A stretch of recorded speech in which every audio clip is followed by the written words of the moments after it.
ગાંધીનગરમાં ભાજપ અનુસૂચિત જાતિ મોરચાનો અભિવાદન કાર્યક્રમ યોજાયો। મુખ્યમંત્રી અને પ્રદેશ પ્રમુખની રહી પ્રેરક ઉપસ્થિતિ।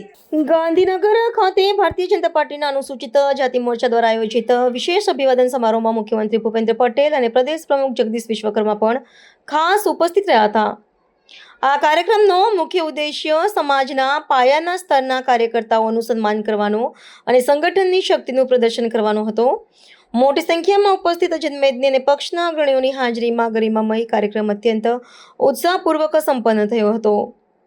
આ પ્રસંગે પ્રદેશ પ્રમુખ જગદીશ વિશ્વકર્માએ સંગઠનલક્ષી માર્ગદર્શન આપતા જણાવ્યું હતું કે અનુસૂચિત જાતિ મોરચો પક્ષની વિચારધારાને જન સુધી પહોંચાડવામાં સેતુરૂપ ભૂમિકા ભજવી રહ્યો છે। સરકારની વિવિધ લોકકલ્યાણકારી યોજનાઓ છેવાડાના માનવી સુધી પહોંચે તે સુનિશ્ચિત કરવા કાર્યકર્તાઓને વિશેષ આહ્વાન કરવામાં આવ્યું હતું। મુખ્યમંત્રી ભૂપેન્દ્ર પટેલે રાજ્ય સરકારના સર્વસમાવેશક વિકાસના અભિગમ પર ભાર મૂકીને વંચિત વર્ગોના સામાજિક અને આર્થિક ઉત્થાન માટેની સરકારની મક્કમ પ્રતિબદ્ધતા દોહરાવી હતી। કાર્યક્રમના અંતે આગામી સમયમાં સંગઠનાત્મક ગતિવિધિઓને વધુ વેગ આપવા અને સામાજિક સમરસતાના મૂલ્યોને સાર્થક કરવા અંગે વિસ્તૃત ચર્ચા કરવામાં આવી હતી। આ અભિવાદન સમારોહ માત્ર એક રાજકીય સંમેલન ન રહેતા રાષ્ટ્ર નિર્માણની પ્રક્રિયામાં અનુસૂચિત જાતિ સમુદાયના પાયાના યોગદાનને બિરદાવવાનું એક સશક્ત માધ્યમ બન્યો હતો। આ પ્રસંગે મોરચાના અન્ય વરિષ્ઠ પદાધિકારીઓ અને ચૂંટાયેલા પ્રતિનિધિઓએ પણ હાજર રહી કાર્યકર્તાઓનો ઉત્સાહ વધાર્યો હતો। ભારતીય જનતા પાર્ટી અનુસૂચિત જાતિ મોરચા દ્વારા યોજાયેલો આ પ્રસંગ સમાજના વિકાસ માટે આપણા સંકલ્પને નવું બળ આપવાનો આ અવસર છે। અનુસૂચિત જાતિ સમાજના અનેક સંતોએ સદીઓ પહેલા સામાજિક સમરસતાથી સમાજ વિકાસનું ઉદાહરણ પૂરું પાડ્યું છે।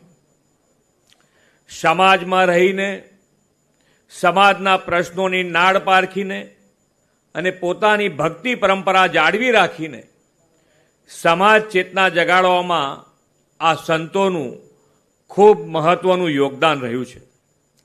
વીર મેઘમાયા, ત્રિકમ સાહેબ, દાસી જીવણ, ઝાંઝરકાના સંત સેવૈયાનાથ, સંત રવિદાસ જેવા અનેક સંતોની દિવ્ય ચેતનાને પણ હું આજે વંદન કરું છું। અભ્યાસ કરતા વિદ્યાર્થીની હોય, શિષ્યવૃત્તિની વાત હોય, ગણવેશ સહાય હોય કે પોસ્ટ મેટ્રિક શિષ્યવૃત્તિ હોય, સ્વરોજગારની લોન હોય, આવી કેટલીય બાબતો છે।